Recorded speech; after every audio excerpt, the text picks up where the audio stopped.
రాష్ట్ర ఆరోగ్య శాఖ మంత్రి సత్యకుమార్ 9న నెల్లూరు పర్యటన.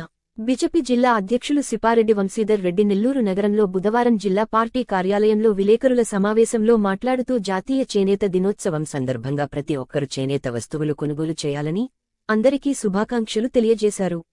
అనంతరం మాట్లాడుతూ రాష్ట్ర ఆరోగ్య శాఖ మంత్రి సత్యకుమార్ యాదవ్ గారు 9వ తారీఖున ఉదయం 9 గంటలకు మెడికవర్, సింహపురి హాస్పిటల్ దగ్గర నుంచి రిసీవ్ చేసుకుని నేరుగా పెద్దాసుపత్రిలో ఉదయం 9:30 గంటలకు డయాలసిస్ కేంద్రాన్ని ఓపెన్ చేస్తారు.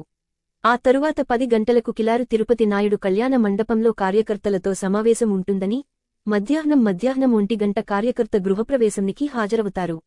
అనంతరం పెద్ద ఆస్పత్రిలోని అధికారులతో 3 గంటలకు రివ్యూ మీటింగ్ ఉంటుందని, సాయంత్రం 5 గంటల నుండి 7 గంటల వరకు R&B గెస్ట్ హౌస్లో ఉంటారని, ఎవరైనా సమస్యల మీద వచ్చి కలవచ్చని, అనంతరం పెళ్లి ఫంక్షన్కి హాజరై రాత్రి 8 గంటలకి ధర్మవరం బయలుదేరుతారని చెప్పారు. ఈ కార్యక్రమానికి రాష్ట్ర, జిల్లా మరియు మండల నాయకులు, కార్యకర్తలు అందరూ పాల్గొని విజయవంతం చేయాలని ఆయన కోరారు. ఈ కార్యక్రమంలో రాష్ట్ర కార్యదర్శి కందికట్ల రాజేశ్వరి, నమమిగంగి కన్వీనర్ మీడతల రమేష్, జిల్లా ప్రధాన కార్యదర్శులు గడ్డం విజయకుమార్, ఎర్రబోలు రాజేష్, ఉపాధ్యక్షులు నరసింహనాయుడు, పెంచలయ్య, కోవూరు ఇన్ఛార్జ్ ఇండ్ల రాఘవేంద్ర, జిల్లా కార్యదర్శి Dasari Prasad, OBC Morcha zonal incharge Mukku Radhakrishna, BJYM జిల్లా అధ్యక్షులు అశోక్ నాయుడు, తిరుపతి బీజేవైఎం జిల్లా ఇన్ఛార్జ్ లెక్కల రాజశేఖర్ రెడ్డి, మండల అధ్యక్షులు మస్తానయ్య, వీరాస్వామి, మహిళా మోర్చా ప్రధాన కార్యదర్శి సుజన, కిసాన్ మోర్చా ప్రధాన కార్యదర్శి హర్షవర్ధన్ తదితరులు పాల్గొన్నారు.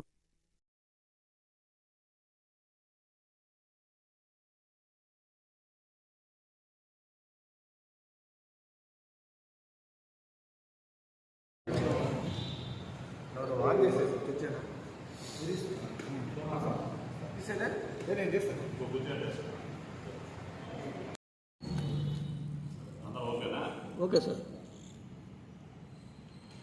ఈరోజు చేనేత దినోత్సవ సందర్భంగా అందరూ కూడా హృదయపూర్వక ధన్యవాదాలు తెలియజేస్తున్నాం. అదేవిధంగా శుభాకాంక్షలు తెలియజేస్తున్నాం.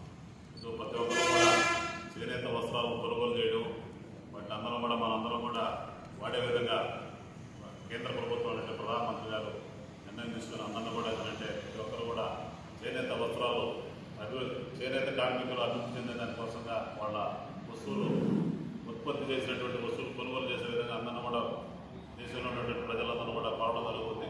అదేవిధంగా ఈరోజు చేనేత దినోత్సవం సందర్భంగా శుభాకాంక్షలు తెలియజేస్తున్నాం. ఇంకొక ముఖ్యమైన విశేషం ఏంటంటే మన రాష్ట్ర మంత్రివర్యులు శ్రీ సత్యకుమార్ యాదవ్ గారు మన నెల్లూరుకి 9వ తేదీ ఉదయం రావడం జరుగుతుంది. ఆ కార్యక్రమానికి సంబంధించినటువంటి వివరాలన్నీ కూడా మీడియా ముందు ఉంచేదానికోసంగా ఈరోజు పత్రికా విలేకరుల సమావేశం ఏర్పాటు చేయడం జరిగింది.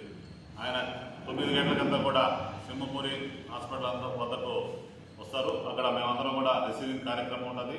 రిసీవింగ్ అయిన తర్వాత అందరం కూడా ర్యాలీగా పెద్ద హాస్పిటల్ ఆవరణంలో ఉన్నటువంటి డయాలసిస్ సెంటర్ ఓపెనింగ్కి సత్యకుమార్ గారు పాల్గొంటారు.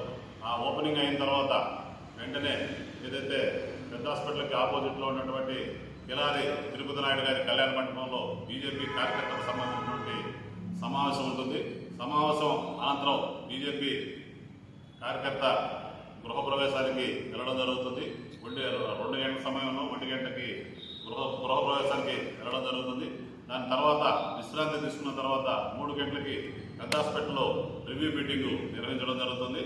అనంతరం R&B గెస్ట్ హౌస్లో 5 గంటల నుంచి 7 గంటల దాకా కూడా ఏదైతే సమస్యల మీద ఎవరైనా వచ్చినటువంటి వ్యక్తులందరూ కూడా కలిసేదానికి అవకాశం అక్కడ ఉంటుంది. ఎవరికైనా ఏదైనా ఉన్నప్పుడు ఏంటంటే అందరూ కూడా అక్కడికి వచ్చి కలవలసిందిగా కోరుచున్నాం. అదేవిధంగా 5 గంటల సమయంలో ఏదైతే మన నాయకులు బీజేపీ నాయకుడు మొహరా సురేష్ గారి ఇంటికట టీ ఏర్పాటు చేయడం ఉంది. ఆయన కూడా ఆ రోజు అప్పుడు 5 గంటలప్పుడు కలవడం జరుగుతుంది. అనంతరం ఒక ప్రైవేట్ కార్యక్రమం, పెళ్లి కార్యక్రమంలో పాల్గొని మళ్ళీ తిరిగి ధర్మవరానికి బయలుదేరడం జరుగుతుంది. ఇది మన ఏదైతే సత్యకుమార్ గారు ఉన్నారో ఆయన పర్యటన వివరాలు.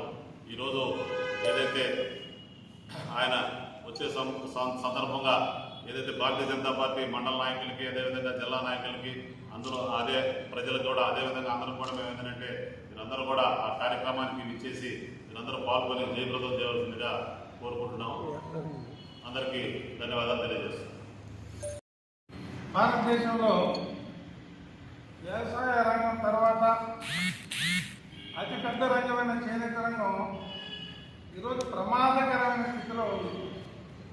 అందుకు మనందరికీ తెలుసు, పవర్ లూమ్స్ వచ్చేసి చేనేత రంగాన్ని పెట్టేసేయి వృత్తిని నమ్ముకున్న వాళ్ళ కుటుంబాలు మాత్రం ఆర్థిక ఇబ్బందులతో ఉన్న విషయం మనందరికీ తెలిసే.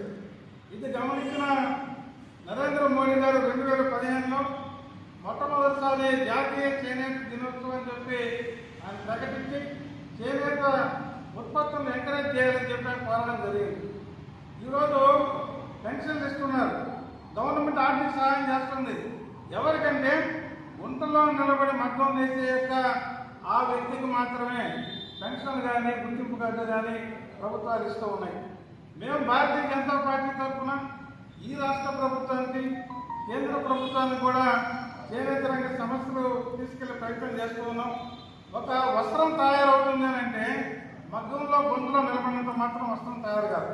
అచ్చులు పోసేవారు, అల్లు అల్లేవారు, రంగులు అద్దేవారు, డిజైన్ చేసేవారు, ఈ విధంగా అనేక మంది ఉంటారు. కన్నెలు చుట్టేవాళ్ళు, రాట్నం ఉడికేవాళ్ళు, వీళ్ళందరూ చేస్తేనే ఒక వస్త్రం తయారవుతుంది. వీళ్ళందరూ చేనేత రంగం అంటేనే. వీళ్ళందరినీ పక్కన పెట్టేసి మగ్గంలో నిలబడిన వారికి మాత్రం పెన్షన్ ఇస్తున్నారు. దీనివల్లే ఆ కుటుంబాలు రోజుకు 300 రూపాయలు మాత్రమే సంపాదిస్తున్నాయి. ఇదే చేనేత రంగానికి వడ్డలు పెట్టడం పరిగణించడం జరిగింది. అందుకోసంగా చేనేత వృత్తి ఏ విధంగా అయితే అన్ని విభాగాలు కలిసి చేస్తాయో వాళ్ళందరికీ కూడా గుర్తింపు కార్డులు పెన్షన్లు ఇవ్వాలని చెప్పి భారతీయ జనతా పార్టీ తరఫున ఈ రాష్ట్ర ప్రభుత్వానికి నేను డిమాండ్ చేసి తెలుసుకున్నాను. నమస్కారాలు తెలియజేసుకుంటూ, ముఖ్యంగా ఈరోజు జాతీయ చేనేత దినోత్సవం సందర్భంగా మొత్తం జిల్లా ప్రజలందరికీ కూడా శుభాకాంక్షలు తెలియజేసుకుంటూ, ప్రతి ఒక్కరూ కూడా వారంలో ఒక్క రోజైనా సరే మన చేనేత వస్త్రాలను ధరించే విధంగా మనం ప్రజల్లోకి తీసుకెళ్లాల్సిందిగా మీ ద్వారా నేను మనవి చేసుకుంటున్నాను. ఎందుకంటే నేతన్నలు చాలా కష్టాల్లో ఉన్నారు. వారికి ప్రభుత్వం కూడా తగిన విధంగా ప్రోత్సాహకమైనటువంటి సబ్సిడీలు ఇచ్చి ప్రతి ఊర్లో కూడా ప్రతి జిల్లాలో కూడా ఈ చేనేత బజార్లను ఏర్పాటు చేసినట్లయితే కొంచెం అందుబాటులో ఉన్న రేట్లకి వీలుగా అందరూ కొనే విధంగా ఉన్నట్లయితే ప్రతి ఒక్కరం కూడా ఈ చేనేతని మనం బ్రతికిద్దాం. ఎందుకంటే ఈరోజు మన ప్రతిష్టని మన భారతదేశంలో సంస్కృతిలో భాగంగా అనేక కళలకి కాణాచైనటువంటి మన భారతదేశం, అందులో ఒకటి ఈ చేనేత. ఈ చేనేతని మనం బ్రతికించుకోవాలంటే, ఈ కళని అంతరించిపోకుండా మనం కాపాడాలంటే మనం ప్రతి ఒక్కరం మన బాధ్యతగా మన చేనేత వస్త్రాలని కొనుగోలు చేయాల్సిందిగా మీ ద్వారా నేను ప్రజలందరికీ కూడా విజ్ఞప్తి చేస్తున్నాను. అలాగే ఇప్పుడు మా జిల్లా అధ్యక్షుడు వంశీధర్ రెడ్డి గారు చెప్పినట్టు సత్యకుమార్ గారి యాత్రని మనం జయప్రదం చేద్దామని చెప్పి కోరుకుంటూ సెలవు తీసుకుంటాం. జై